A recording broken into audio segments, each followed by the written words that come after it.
Менин экинчи суроом бул немеге мыйзамга тиешеси жок.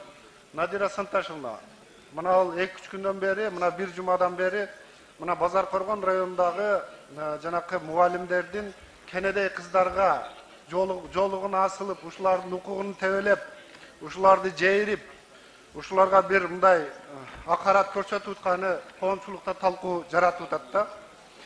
Кыргыз Республикасынын Конституциясынын билим берүү жөнүндөгү мыйзамында так жазылып турат. Бул мугалимдер өзүнүн милдеттерин, укуктарын билбейби? Эмне үчүн ушул күнгө чейин чара көрбөйсүңөр? Өмүрбек Мырза Ибраимович,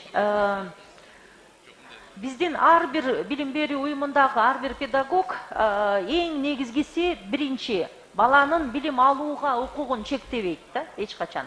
Мына сиз өзүңүз эле мындай каалаган бир мектепке кирип көрсөңүз, биздин кадимки форма кийген кыздар балдарыбыздын жанында жоолук салынып эле жашынакай эле биздин кыздарыбыз окуп атат. Бизде эмне, кайсы проблема болот кээде?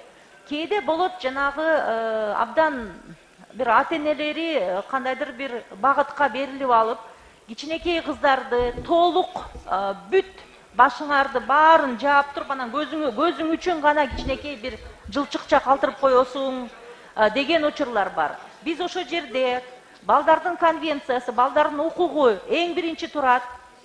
Бул балдар азыр кичинекей, өздөрү чечим чыгара албайт. Бул ата-эне сиздердин чечимиңиздер. Ошон үчүн биз балдардын укугун коргойбуз дейбиз, дагы түшүндүрүү иштерин жүргүзөбүз. Бирок мен абдан ушул педагогдорду ушул жерден жактап, тескерисинче педагогдорго колдоо көрсөткөнү сурап кетет элем. Бир дагы педагог жоолук салынган үчүн бир дагы кыз баланы мектепке келбейсиң, билим албайсың деген бизде факт жок. Факт жанагы эле абдан аша чаап кеткенде ошол жерден биз түшүндүрүү иштерин жүргүзүүгө мажбурбуз. Анткени кичинекей кыздардын укугун биз коргошубуз керек. Кичинекей кыздардын укугун коргобой, кайрадан жери утпайбы? Мугалимдер сабакка киргизбей. Ал эмне дегени? Мугалим өзүнүн тарбиясын, өзүнүн укугун. Кошумча 10 секунд. Бизде мына Конституциябызга ылайык, мына билим берүү жөнүндөгү мыйзамда жарандардын жынысына, улутуна, тилине, социалдык жана мүлк абалына, ден соолугунун мүмкүнчүлүгүнүн чектелишине, ишинин түрүнө жана мүнөзүнө, дин тутуусуна, саясий диний ынанымдарына, жашаган жерине жана дагы башка көптөгөн мына. Кошумча 10 секунд, оюңузду бүтүрүп алыңыз. Эч кандай чектөө жок. Мугалимдер өздөрүнүн укугуну билиш керек. Кенедей кыздардын жолугун асылбаш керек. Ошону бир мугалимдерге түшүндүрүп коюңуздар сиздер, укуктарыны, милдеттерини. Надира Санташевна, 1 минут. Мен бул жактамын. Жанакы мен сөзүмдү улай эле. Убакыт аз болуп калып жетишпей калдым. Мен мына бүтүшүнү күттүм эле.